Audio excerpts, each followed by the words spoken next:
স্থানীয় সময় বুধবার ওভাল অফিসে একাধিক নির্বাহী আদেশে স্বাক্ষর করেন মার্কিন প্রেসিডেন্ট ডোনাল্ড ট্রাম্প। যুক্তরাষ্ট্রের শিক্ষা ব্যবস্থা, এআই প্রশিক্ষণ, বিশ্ববিদ্যালয় অ্যাক্রেডিটেশন থেকে শুরু করে বিদেশি অনুদান সহ নানা বিষয়ে আদেশ দেন তিনি। এরপর সাংবাদিকদের মুখোমুখি হন ট্রাম্প, আর সেখানেই ইঙ্গিত দেন ইলন মাস্ককে মার্কিন সরকারি দক্ষতা বিভাগ থেকে বিদায় নিতে দেবেন না তিনি। বলেন, মাস্ক শুধু প্রতিভাবানই নন, যুক্তরাষ্ট্রের প্রকৃত দেশপ্রেমিকদের একজন, যিনি দেশের জন্য নিজের স্বার্থ ত্যাগ করেছেন।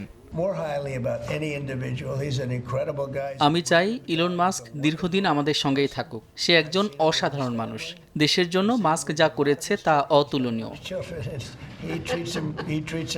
ফেডারেল খরচ কমানো এবং সরকারি সেবায় কাটছাঁটের যে উদ্যোগ নিয়েছে সরকারি দক্ষতা বিভাগ, তা মাস্কের নেতৃত্বেই বাস্তবায়ন হয়েছে বলেও জানান প্রেসিডেন্ট ট্রাম্প। একে ক্যাবিনেট সদস্যরা অনধিকার চর্চা হিসেবে দেখলেও তা মানতে নারাজ। দেশ জুড়ে তৈরি হওয়া টেসলা বিরোধী জনরোষকে কৃত্রিম সংকট আখ্যা দিয়ে ট্রাম্প বলেন, মাস্কের সঙ্গে যা হয়েছে তা অন্যায়। তবে এ ধাক্কা মাস্ক ঠিকই সামলে নেবেন বলেও আশাবাদী তিনি। এ সময় মাস্কের সমালোচনাকারীদের এক হাত নেন ট্রাম্প।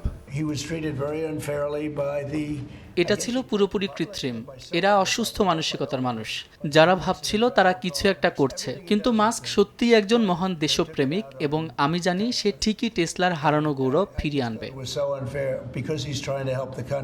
এর আগে মাস্ক নিজেই জানান, মে মাসের পর বিশেষ সরকারি কর্মচারী হিসেবে নিজেকে গুটিয়ে নেবেন তিনি। তার মতে, রাজনৈতিক সম্পৃক্ততায় কমেছে টেসলার বিক্রি, ক্ষতিগ্রস্ত হয়েছে কোম্পানির ব্র্যান্ড ভ্যালু। তাই রাজনৈতিক আলোচনার চাপ, বিনিয়োগকারীদের অসন্তুষ্টি এবং বৈশ্বিক বাণিজ্য যুদ্ধের ধাক্কায় এখন আর ঝুঁকি নিতে নারাজ তিনি। এজন্যই ফের মূল ব্যবসায় সময় দেওয়ার কথা জানান, কমিয়ে আনতে চান রাজনৈতিক সম্পৃক্ততা।